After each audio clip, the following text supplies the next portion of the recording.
Diasco Foot, le miroir du football de la diaspora congolaise.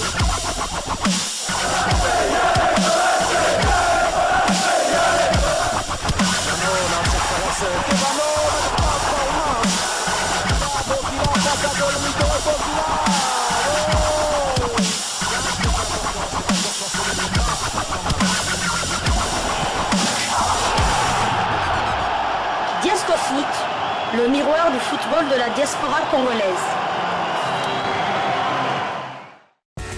Vous êtes en train de suivre Diasco Foot, le miroir du football de la diaspora congolaise, la deuxième livraison sportive de Diasco Foot du 2 novembre 2023.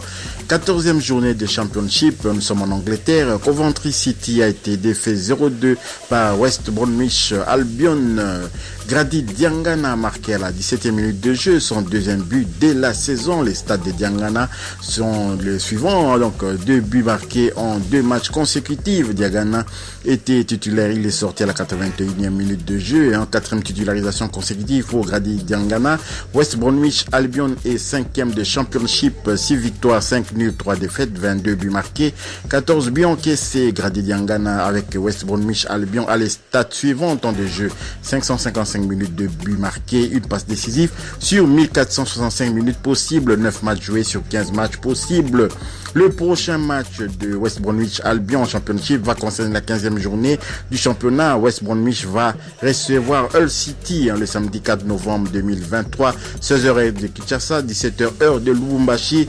Donc voilà, félicitations à Grady Diangana aussi, qui a été sélectionné par le présélectionné par Sébastien Desabre pour la rencontre, les 2 rencontres qui vont opposer la RDC d'abord à la Mauritanie, ensuite au Soudan dans les cadres des éliminatoires de la Coupe du Monde 2026. Grady Diangana fait partie de la liste de 26 joueurs convoqués par les sélectionneurs managers des Léopards, Sébastien Desabre. Donc félicitations à lui, il arrive au pile poil au bon moment parce qu'il est en forme en ce moment, et donc nous souhaitons qu'il puisse vraiment perdurer au sein des Léopards de la RDC afin que nous puissions arracher déjà ces 2 victoires qui vont nous permettre d'être presque en tête, ex aequo dans ces éliminatoires de la Coupe du Monde, avant bien entendu aussi la CAN 2023 qui se déroulera du côté de la Côte d'Ivoire. Donc bonne chance à Grady Diangana pour la suite.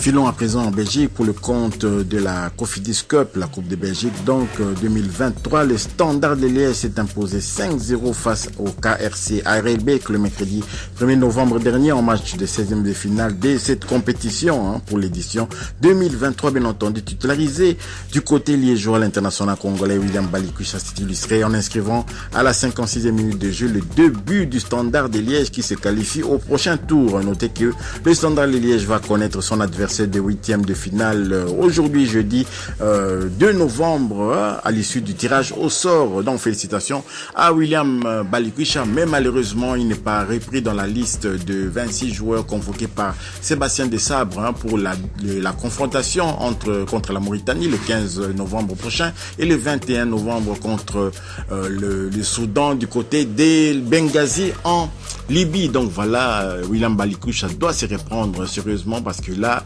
il est en train de quitter le groupe petit à petit, le groupe des Léopards, et c'est bien dommage. On a besoin d'un autre meneur de jeu, hormis Gaël Kakuta, que nous possédons déjà. Donc courage à William Balikwisha, et nous espérons aussi que son petit frère Michel-Ange Balikwisha, qui joue du côté de l'Antwerp, pourra aussi accepter de venir renforcer les Léopards de la RDC, toujours pour la campagne du Mondial 2023 et pourquoi pas pour la CAN 2023 du côté de la Côte d'Ivoire. Mais là ça sera un peu juste parce que ça arrive très vite, c'est au mois de janvier, entre le mois de janvier et le mois mois de février. Donc courage donc à William Balikusha qui doit continuer à bosser dur pour retrouver vraiment sa place de titulaire au sein de cette formation du Standard de Liège avec le nouveau coach Karl Hufkens qui ne badine pas avec la discipline, et donc William Balikusha devrait peut-être faire profil bas avec ce coach-là. On sait très souvent qu'en coupe, les équipes préfèrent aligner les réservistes. C'est les réservistes souvent qui sont alignés pour la coupe, notamment les gardiens réservistes. Et donc William Balikusha en a profité pour inscrire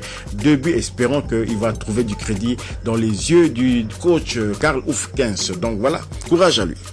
Terminons ce numéro de Diasco Foot par une décision de la CAF qui vient de surseoir le processus électoral à la tête de la FECOFA. En effet, on devait avoir un nouveau président de la FECOFA. Excusez-moi, d'abord on avait installé le CONOR, le comité de normalisation, pour pouvoir gérer les affaires courantes. Maintenant, il y avait les élections qui étaient prévues au mois de novembre et la CAF vient d'interrompre le processus électoral. Et l'ancien président de la Fédération congolaise de football, Constant Omari, a réagi. Il dénonce même des micmacs qui se passent au niveau de Monsengo, qui est le représentant congolais au sein de la CAF, en connivence avec certains membres du CONOR. La Confédération africaine de football, dont je disais, par l'entremise de son secrétaire général, vient de saisir le comité de normalisation en le sommant à surseoir à toutes les activités relatives à l'organisation des élections à la FECOFA et ses entités subdélégataires. La plainte initiée par certains membres du CONOR à la CAF suite aux irrégularités constatées durant le processus en est à la base. Donc, connaissant bien le fonctionnement de l'instance festière du football africain, Constant Omari a brisé le silence en dévoilant le jeu qui se trame au sein de la FECOFA. Nous allons y revenir dans notre prochaine édition de Diasco Foot. On vous donnera des détails du contenu de propos tenus par l'ancien président de la Fédération congolaise de football, association Constant Omari Selemani, qui a craché dans la soupe. Il dénonce un peu le micmac, le complot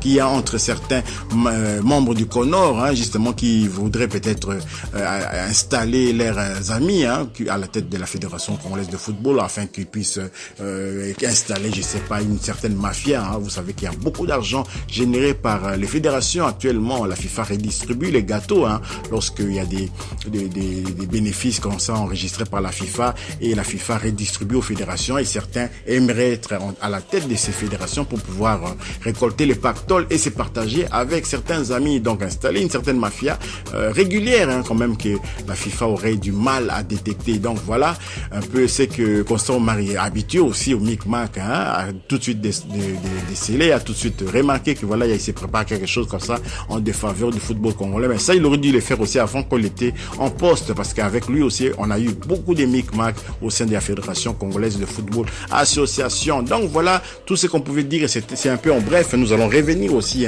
sur la liste de Sébastien Desabre pour les matchs, la trêve du mois de novembre, les 2 matchs que nous allons livrer dans le cadre des éliminatoires de la Coupe du Monde 2026. Sébastien Desabre a dévoilé une liste de 26. Nous allons y revenir. Il y a 2 absents majeurs, les défenseurs Dylan Batubinsika et puis l'autre défenseur aussi, c'est Arthur Maswaku, qui ne font pas partie de cette liste. Ils ont été remplacés. Donc voilà, nous allons y revenir dans nos prochaines éditions. Si vous avez aimé ce numéro de Diasco Foot, le miroir du football de la diaspora congolaise, merci de liker, merci de partager.